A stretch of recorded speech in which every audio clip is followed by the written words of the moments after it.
against Brisbane, and we caught up with Will Minson at the Western Oval to find out why. Prior to Christmas, we lost our life member and 10-year servant of the club in John Van Groningen, who was the club chaplain down here at the Witten Oval, and unfortunately a few days prior to Christmas he lost his battle with cancer, and somebody that's very dear to the football club and dear to other members in the western suburbs, and unfortunately that's the reason why we were wearing the black armbands on Saturday.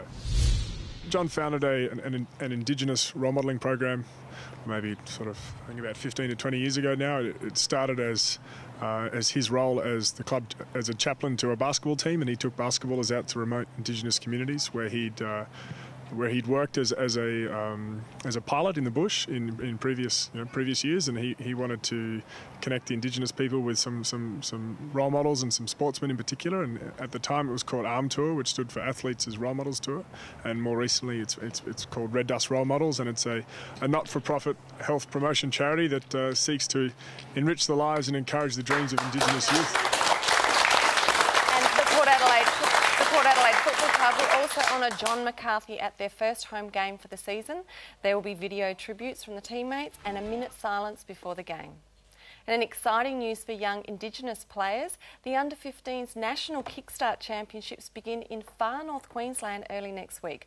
So, Chris, what can you tell us about the tournament? Well, it's the best of Indigenous Under-15 boys that come together to Townsville and play in a week-long carnival.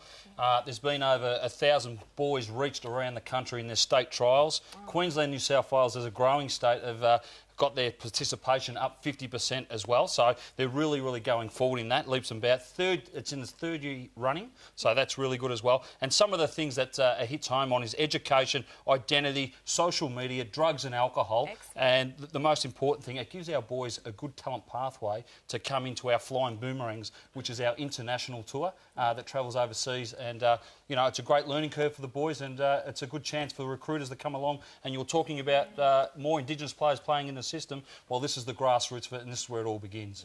Wonderful news. Sorry, just quickly, is there formal players involved, like in coaching? You mentioned Eddie Hocking the other day. Eddie Hocking's involved, Andrew McLeod, Anthony Corrie. There's many of Indigenous ex-players involved. Xavier Clark as well. We're going to get Ronnie up there, but he's not a role model. We've only got an hour, folks. Back to you, Shelley. Well, my last week tips were absolute shockers, and I'm hoping to redeem myself this week, Grant, with Carlton smashing Collingwood and Essendon beating our shell-shocked Demon side. And that's it for me this week, boys. Okay. Big round of applause for Shelley Ware. Thanks, Shelley.